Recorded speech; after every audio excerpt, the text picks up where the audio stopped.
Le livre de Lévitique. C'est le troisième livre de la Bible arrivant juste après l'Exode entrepris par les Israélites pour mettre fin à leur esclavage. Dieu les a par la suite conduits au pied du mont Sinaï où il a conclu avec eux une alliance régissant leurs relations, ce qui ne les a pas empêchés de très vite se rebeller et de rompre cette alliance, alors que Dieu avait toujours voulu que sa glorieuse présence demeure au sein du peuple d'Israël au travers de ce tabernacle, mais le péché d'Israël a compromis la relation.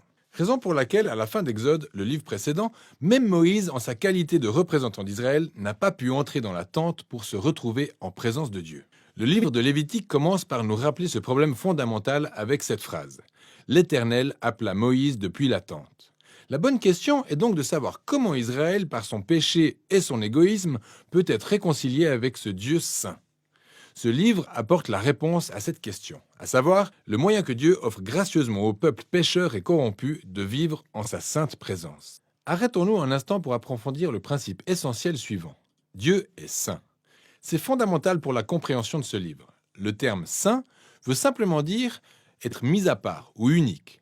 Et dans la Bible, Dieu est mis à part de tout le reste en raison de son rôle unique en tant que créateur de toutes choses et auteur de la vie elle-même. Cette sainteté de Dieu implique que l'espace autour de lui est tout aussi saint. Il est imprégné de sa bonté, de sa vie, de sa pureté et de sa justice. Alors, si les Israélites, qui sont d'une nature injuste et pécheresse, veulent vivre en la sainte présence de Dieu, ils doivent aussi devenir saints.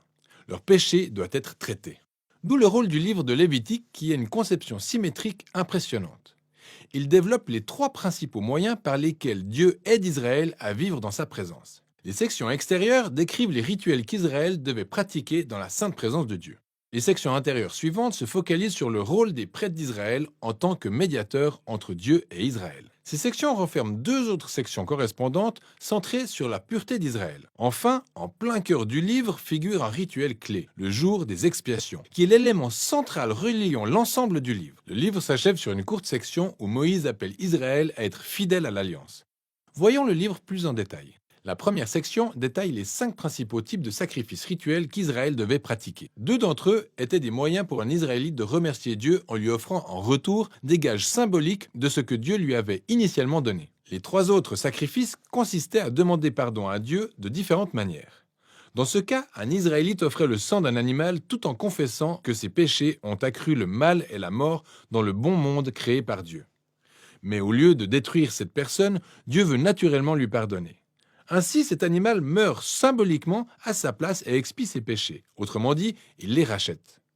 Tous ces rituels contribuaient à rappeler régulièrement aux Israélites ce que sont la grâce et la justice de Dieu, mais aussi les conséquences et la gravité du mal qu'ils commettaient. La deuxième catégorie de rituels concerne les 7 fêtes annuelles d'Israël. Chacune d'elles raconte un aspect différent de l'histoire rappelant comment Dieu les a libérés de l'esclavage en Égypte et conduits à travers le désert jusqu'en terre promise. Et par la célébration régulière de ces fêtes, le peuple d'Israël aurait conscience de son identité et de ce que Dieu représente pour lui. Passons maintenant aux sections sur les prêtres d'Israël. Il y a Aaron et ses fils, les premiers à être consacrés pour se tenir dans la présence de Dieu au nom d'Israël. Et dans cette section correspondante, on découvre les qualités requises pour devenir prêtre. Les prêtres devaient avoir un niveau extrêmement élevé d'intégrité morale et de sainteté rituelle, car ils représentaient le peuple devant Dieu et représentaient également Dieu auprès du peuple. D'ailleurs, on découvre en revenant à la première section pourquoi la sainteté des prêtres est aussi importante. Juste après que la famille d'Aaron soit consacrée, 2 de ses fils font preuve de légèreté en entrant dans la présence de Dieu. Ils violent les règles de manière flagrante et se retrouvent immédiatement consumés par la sainteté de Dieu. C'est un rappel terrifiant du paradoxe lié au fait de vivre dans la sainte présence de Dieu parce qu'il s'agit d'une bonté à l'état pur, mais qui peut être dangereuse pour quiconque se révolte et insulte la sainteté de Dieu. D'où l'importance pour les prêtres d'Israël de devenir saints. Il en va de même pour tout le peuple d'Israël. Et c'est de ça qu'il est question dans les sections intérieures suivantes. Les chapitres 11 à 15 abordent les questions de pureté rituelle requises pour tous les Israélites, alors que les chapitres 18 à 20 soulignent la pureté morale du peuple.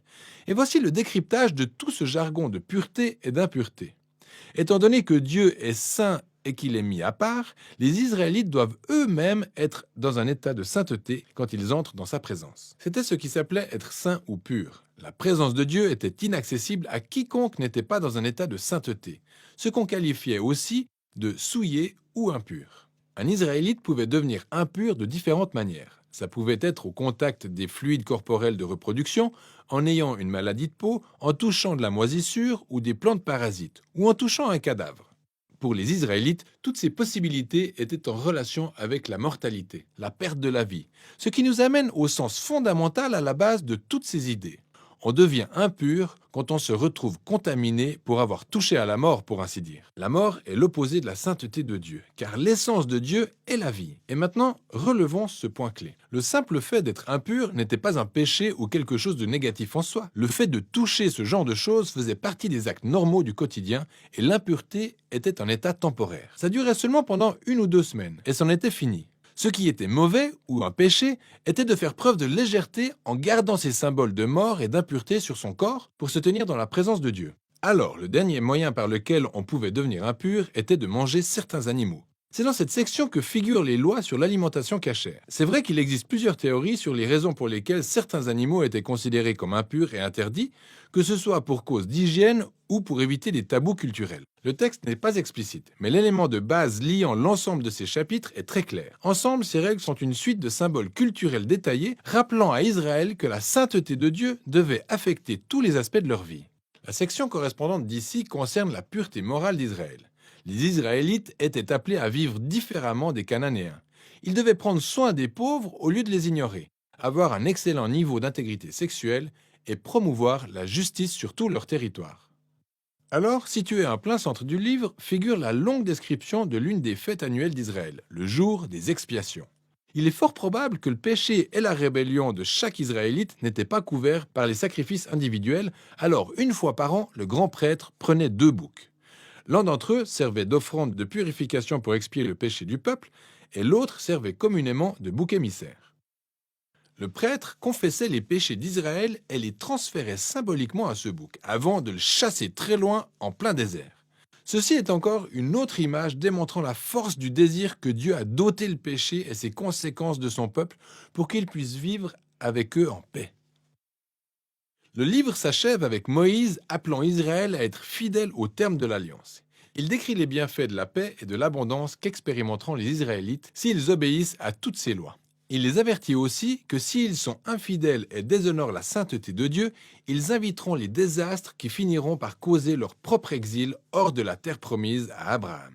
Alors, si vous êtes tenté de savoir comment Lévitique s'inscrit dans l'ensemble du récit biblique, vous pouvez lire la première phrase du prochain livre de la Bible, Nombre. Il commence par « L'Éternel appela Moïse dans la tente ». Ainsi, nous voyons que Moïse peut désormais se tenir dans la présence de Dieu au nom d'Israël. Donc, les recettes du livre de Lévitique fonctionnent. Malgré les défaillances d'Israël, Dieu leur a fourni un moyen de racheter leurs péchés pour que Dieu puisse vivre en paix avec un peuple pécheur. Et voilà ce dont il est question dans le livre de Lévitique.